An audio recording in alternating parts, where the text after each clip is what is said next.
হামের সংক্রমণ কমতে আরও ৩ থেকে ৪ মাস সময় লাগবে বলে জানিয়েছেন সংক্রামক ব্যাধি হাসপাতালের কনসালটেন্ট ডাক্তার সাখাওয়াত হোসেন। চলতি বছর ৬ মাসের কম বয়সী শিশুদের বড় একটি অংশই হামে আক্রান্ত হয়েছে। বিষয়টিকে উদ্বেগের বলেও মনে করেন ডাক্তার সাখাওয়াত। এদিকে ২৪ ঘন্টার ব্যবধানে সারা দেশে হাম ও উপসর্গে আরও ৬ শিশুর মৃত্যু হয়েছে। নতুন করে আক্রান্ত হয়েছে ৮১৮ জন। একই সময় ডেঙ্গুতে আক্রান্ত হয়েছেন ৪৭১ জন। বিস্তারিত রফিক মাহমুদের রিপোর্ট। কেসারেন শেকড় থেকে শিখরে।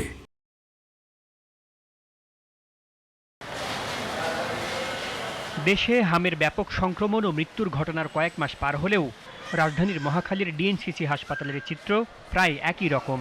হামে আক্রান্ত শিশুদের নিয়ে দেশের বিভিন্ন প্রান্ত থেকে আসছেন অভিভাবকরা।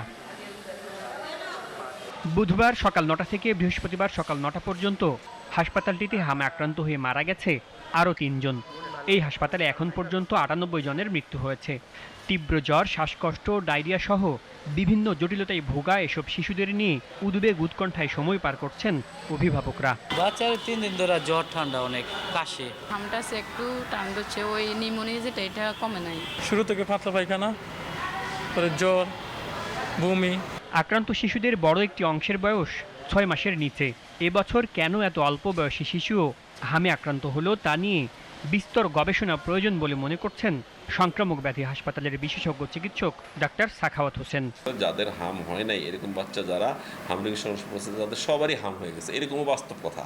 যেমন কিছু কিছু এলাকা আছে, যেমন এই যে পটুয়াখালী, ভোলা, এইসব এলাকাতে এমন কোনো মোটামুটি বাচ্চা নাই যারা টিকা পায় নাই, তাদের হাম হয় নাই। মোটামুটি এরকম একটা শ্রেণীর ওদিকে আছে। এবং অনেক রুগী তো হামের রুগী তো কিন্তু সাধারণ অল্প জ্বর, সর্দি, কাশি দিয়ে অল্পের মধ্যে ভালো যায়, তারা তো আর আমাদের কাছে আসেই না। এদিকে টানা বৃষ্টিতে বেড়েছে ডেঙ্গু রোগীর চাপ। তীব্র জ্বর, মাথা ব্যথা, বমি সহ বিভিন্ন জটিলতায় ভুগছেন আক্রান্তরা। প্রথম মাজা ব্যথা করে, মাজা ব্যথার পরে তারপর আস্তে আস্তে আস্তে আস্তে আমার পুরা শরীর একদম ব্যথা, জ্বর, তারপরে আমি শোয়া থেকে উঠতেই পারি না। মাথা ধরা, তারপর ব্যথা, মাথা ব্যথা, শুধু শরীর ক্লান্ত।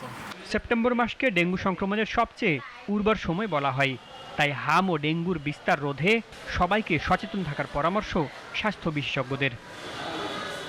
Rafiq Mahmud, GTV news, Dhaka.